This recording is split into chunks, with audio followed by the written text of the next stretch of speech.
C'est Arnaud Bazin qui est l'invité de France Bleu Matin. Noé da Silva, vous recevez le président Les Républicains du conseil départemental du Val d'Oise. Bonjour Arnaud Bazin. Bonjour. Monsieur le Président, puis-je encore dire, mais pour quelques jours seulement, vous allez quitter la présidence du conseil départemental. Oui, je quitterai cette présidence le 20 octobre pour cause de cumul, puisque Qui vous j'ai été remplace ? élu sénateur. Ah bien écoutez, c'est à la majorité départementale d'en décider, ce sera fait le 16 octobre. Vous avez une petite idée, un nom ? Bien sûr que j'ai une idée, mais je respecte évidemment le Vous pouvez pas le le dire, choix vous de pouvez la pas faire sa majorité. campagne ce matin. C'est pas l'endroit. Pas l'endroit. Vous étiez à la conférence de presse des 7 présidents de départements inquiets de la disparition des départements de la Petite Couronne hier. Pendant ce temps, le Premier ministre Édouard Philippe a dit à l'Assemblée nationale « Tout le monde s'accorde sur le fait que la situation actuelle ne peut pas durer », en parlant de l'Île-de-France, en tout cas, entre les départements, la région et la métropole du Grand Paris. Vous, que comprenez-vous dans cette phrase ? Ça ne peut plus durer. La volonté du président de la République de finaliser ce projet de métropole qui, tel qu'il existe aujourd'hui, est incohérent, incomplet. Nous l'avons d'ailleurs toujours dénoncé. À nos yeux, deux départements de Grande Couronne, le territoire pertinent pour la métropole du Grand Paris, c'est la région Île-de-France. On va certainement rentrer dans les détails pour justifier cette position. Ne serait-ce que dans le Val d'Oise, couper le territoire du Grand Roissy, qui est le premier moteur économique de la région Île-de-France, qui pourrait être attaché à cette métropole, oui. qui est coupé aujourd'hui entre la métropole existante et le département du Val d'Oise et la Seine-et-Marne, ça n'a pas de sens. C'est quoi pour vous ? On veut faire une région à deux vitesses, les riches d'un côté, les pauvres de l'autre ? Nous entendons dire que c'est un scénario, c'est une rumeur aujourd'hui qui n'a pas été confirmée mais qui nous inquiète énormément, que le territoire de Roissy au nord, celui de Saclay au sud pour nos amis de l'Essonne, pourrait être rattaché à la métropole existante aujourd'hui, ce qui reviendrait en effet à créer une métropole des riches qui prendrait en plus les moteurs économiques des territoires les moins favorisés.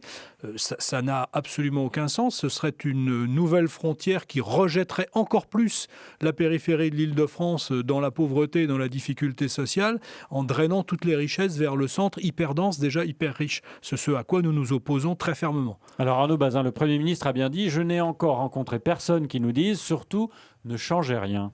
Bien sûr, comme je viens de vous le dire, cette métropole rikiki à l'échelle donc de Paris et de la Petite Couronne n'est pas pertinente. D'abord, de quoi s'agit-il ? De quoi s'agit-il ? Il s'agit avant tout de positionner l'agglomération parisienne comme ville-monde capable de rivaliser avec Londres. Le Grand Londres, c'est 14 millions d'habitants. Et on nous propose une métropole à 6 ou 7 millions d'habitants. Ça n'a pas de sens. Même remarque pour la superficie. D'autre part, tout ce qui concerne les développements dans les 20 ans qui viennent, c'est en Grande Couronne que ça va se faire, le long des grandes lignes de transport, le long des RER. Couper le centre de tout son territoire de développement n'a pas de sens non plus. Donc nous sommes d'accord pour dire que cette métropole actuelle est trop petite, c'est la métropole hyper dense, rikiki des riches, mais que le territoire pertinent, ça n'est pas de lui agglomérer un ou deux moteurs économiques supplémentaires, c'est bel et bien de considérer toute la région Île-de-France. Mais la métropole du Grand Paris pourrait supprimer, entraîner en tout cas la suppression des départements de la Petite Couronne. Si cette métropole était étendue à l'ensemble de la région, est-ce qu'il ne faudrait pas supprimer l'ensemble des départements ? Et donc le vôtre ? La métropole, elle doit être ambitieuse, donc à notre sentiment, elle doit couvrir toute l'Île-de-France, mais elle doit être aussi solidaire. Et pour qu'elle soit solidaire, il faut qu'elle puisse agglomérer les richesses et les redistribuer sur l'ensemble du territoire, mais qu'elle fournisse aussi des services aux habitants. Qui veut aujourd'hui fournir aux habitants les services que fournissent les départements ? Qui va s'occuper de la question sociale ? S'occuper des personnes âgées, des personnes handicapées, ça se fait à l'échelon local, au plus proche des habitants, bien évidemment, et sûrement pas à l'échelle de 12 millions d'habitants. Je crois très sincèrement qu'aujourd'hui, tous les départements d'Île-de-France ont encore leur place pour les services concrets qu'ils apportent à la population. Il y a également dans l'avenir de notre région, l'avenir du futur métro automatique, le Grand Paris Express, ces 200 km de métro autour de Paris.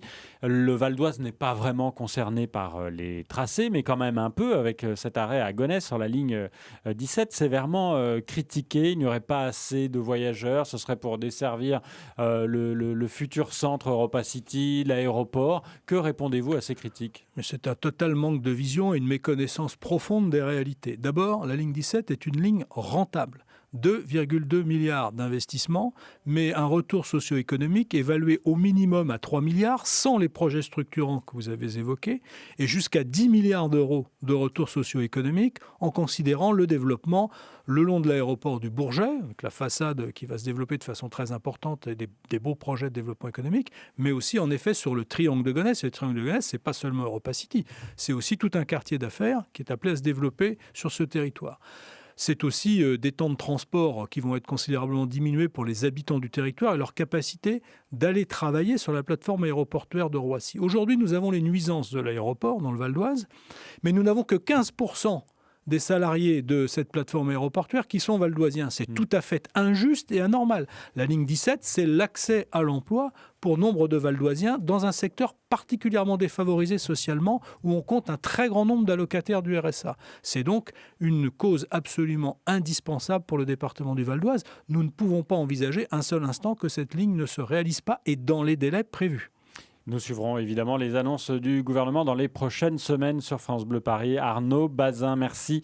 On vous retrouve en vidéo sur francebleu.fr. Vous êtes le président Les Républicains du conseil départemental du Val d'Oise jusqu'au 20 octobre. On l'a bien compris, vous venez d'être élu sénateur. Merci à vous, très bonne journée. Merci.